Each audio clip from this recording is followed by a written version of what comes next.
ओम श्री गणेशाय नमः। पितृदोष की शांति का प्रमुख उपाय क्या है?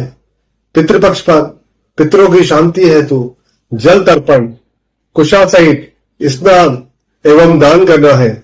सबसे पहले हमें यह जानना चाहिए कि हमारे पूर्वज जब शरीर का त्याग करते हैं तो क्या कर्म कांड करना चाहिए।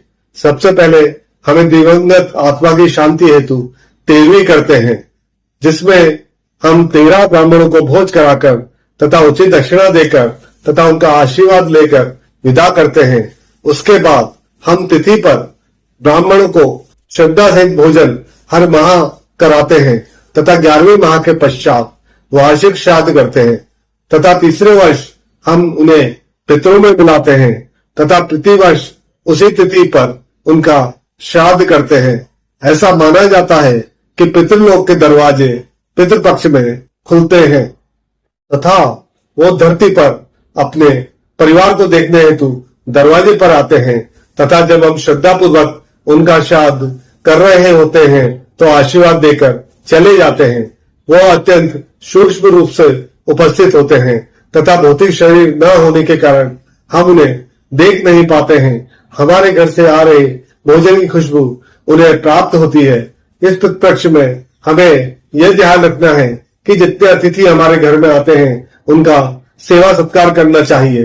किस रूप में पितृगण हमसे प्रसन्न होंगे हमें यह नहीं मालूम है। हम पितरों के लिए जो भोजन निकालते हैं वह हम गाय को खिला देते हैं तथा श्राद्ध में हम अपने अड़ोस पड़ोस से मित्रों एवं रिश्तेदारों को भोजन के लिए आमंत्रण करते हैं तथा उनका भी टीका लगाकर कुछ दक्षिणा देकर आशीर्वाद लेते हैं।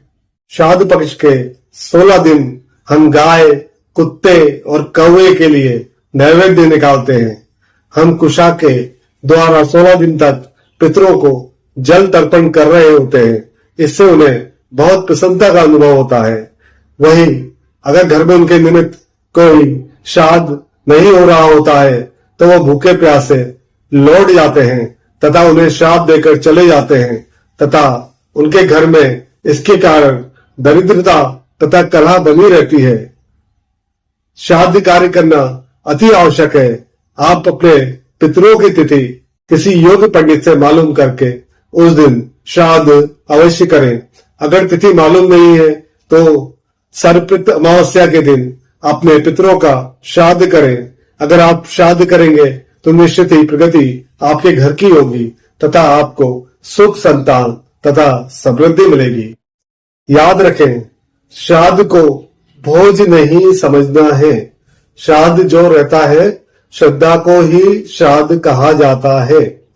तो हमें यह बात नित्य स्मरण रखनी है कि हम उत्साह पूर्वक जब भी पितृपक्ष आता है तो हम उनका इंतजार कर रहे हो। पितर हमारे दरवाजे पर आएंगे, हम उनकी सेवा करेंगे और वो हमें आशीर्वाद देंगे।